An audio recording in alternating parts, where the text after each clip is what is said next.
viongozi wa Kisii, wabunge, seneta wetu, tukiongozwa na seneta wetu wa Kisii County, tumetembelea naibu gavana wa jimbo la Kisii County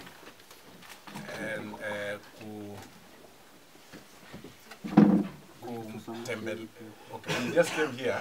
Let me just try to mix nikikwama kidogo mtatusaidia, si ndio? So the purpose of the meeting is to just pay a courtesy call to His Excellency the Deputy Governor, and also to review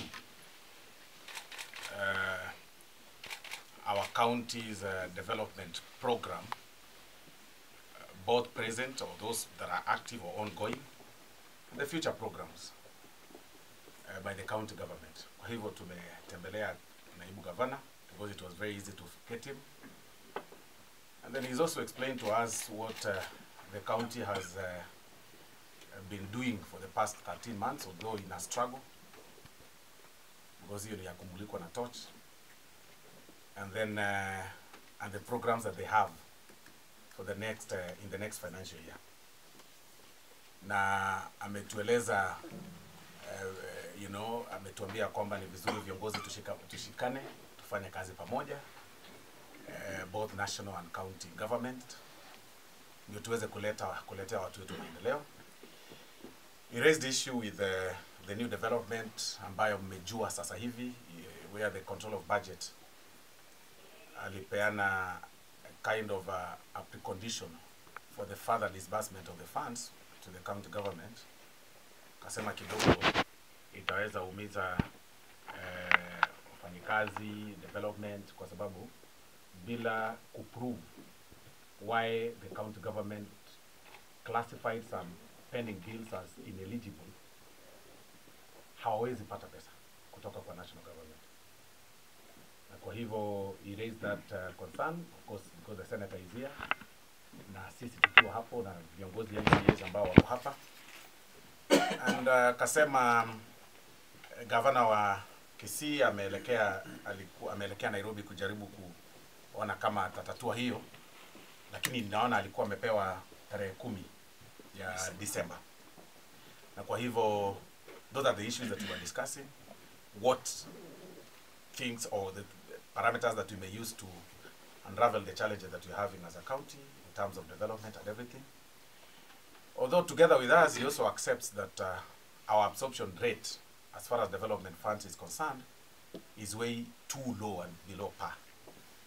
And committed that he'll continue engaging the governor as the head of the county, kusukuma na kuangalia kama mahali wamekwama kidogo wanaweza rekebisha, so that development irudi ifanyike hapa Kisii. For 13 months hakuna kitu imetendeka.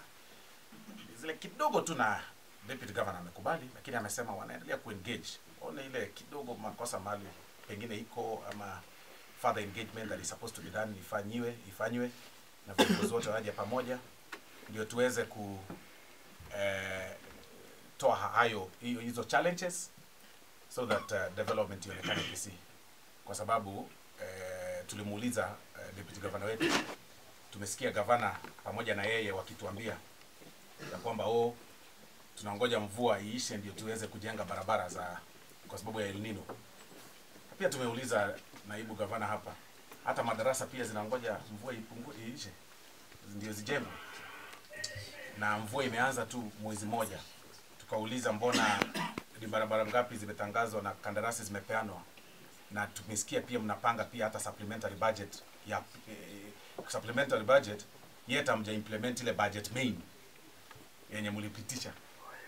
Na hiyo yote ndiye alikuwa anatueleza, na ameweza kutetea county government, akasema wataendelea kuketi na kupanga mikakati ipasavyo. Ya mwisho pia tumeengage ni maneno ya MCAs.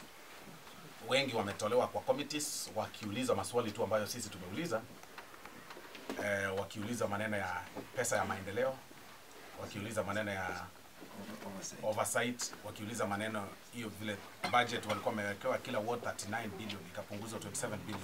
27 billion. Pole. 39 million ikapunguzwa to 27 million. Na hiyo 27 pia hawajaiona, haijaenda kwa ward ifanye kazi. na hakuna kitu inaendelea. So tukauliza hao maswali, tuliuliza sasa MCAs wanauliza kama sisi, mbona mliwatoa kwa committees zote na kuwapunish, wengine hawapati allowance? Naibu wa gavana amesema pia ataendelea kuengage gavana, aone kama gavana atajaribu kuengage also the assembly leadership, waache kupunish MCAs kwa kuuliza maneno ya maendeleo. Hiyo ndio tu mkutano tulikuwa nayo hapa, hakukuwa na maneno nyingi, na sisi wote tunaombea kaunti yetu, tunatakia viongozi wetu wote mema, na tunakaribisha pia wageni wote ambao watakuja hapa Jumanne. Hiyo pia I think mmoja wa kiongozi amezungumza kutoka ODM, ameuliza mpango ya Jumanne, wakasema kwamba bado wanaendelea kupanga, wataketi mkutano siku ya Jumatatu pamoja ndio wakubaliane vile safari yao